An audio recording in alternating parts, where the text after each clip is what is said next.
si argituna qalbiina kajabittina burraaqsa hasaasin hasaasa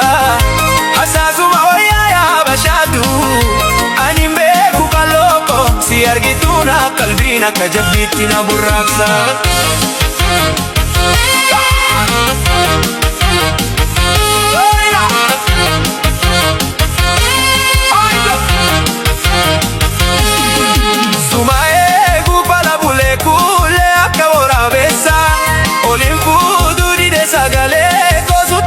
sasa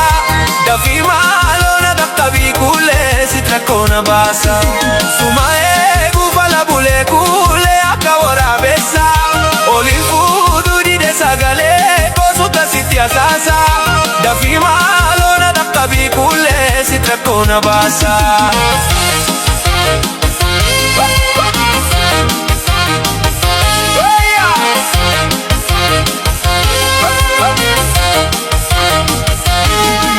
Muchamere warikan kule asuma jirti foya namaya tu arge akaloko ya dan hirki seboya sosoda de nada kabi kule akamat bakota ya Muchamere warikan kule asuma jirti foya namaya tu arge akaloko ya dan hirki seboya sosoda de nada kabi kule akamat bakota ya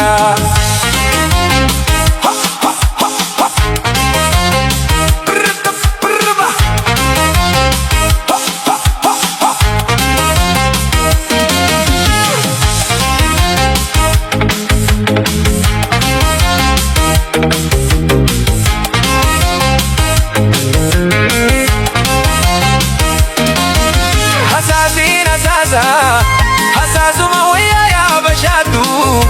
ani beeku qallooko si argituna qalbiin akka jabbittina burraaqsa hasaasin hasaasa hasasuma wayyaa yaa bashaadu ani beeku qallooko si argituna qalbiin akka jabbittina burraaqsa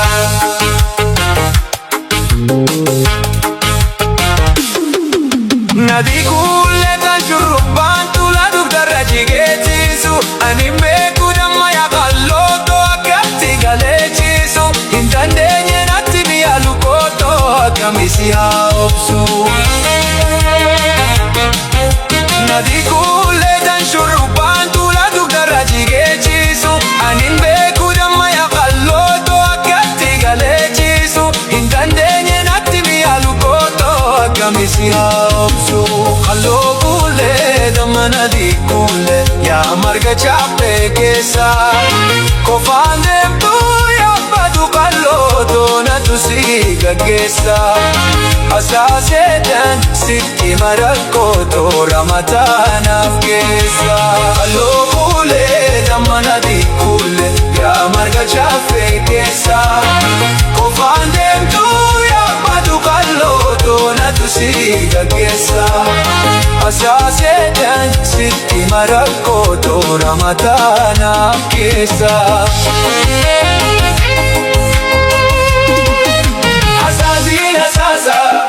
hasaasuma wayyaa yaa bashaadu ani beeku qallooko si argituna qalbiin akka bittina burraaqsa hasaasin hasaasa hasaasuma wayyaa yaa bashaadu ani beeku qallooko si argituna qalbiin akka jabbittina burraaqsa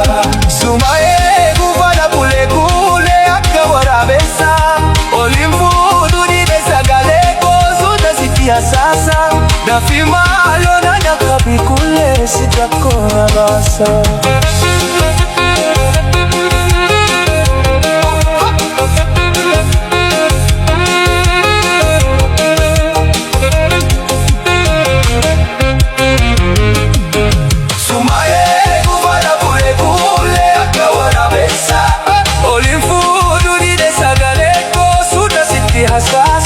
dafi maalona dhaqabi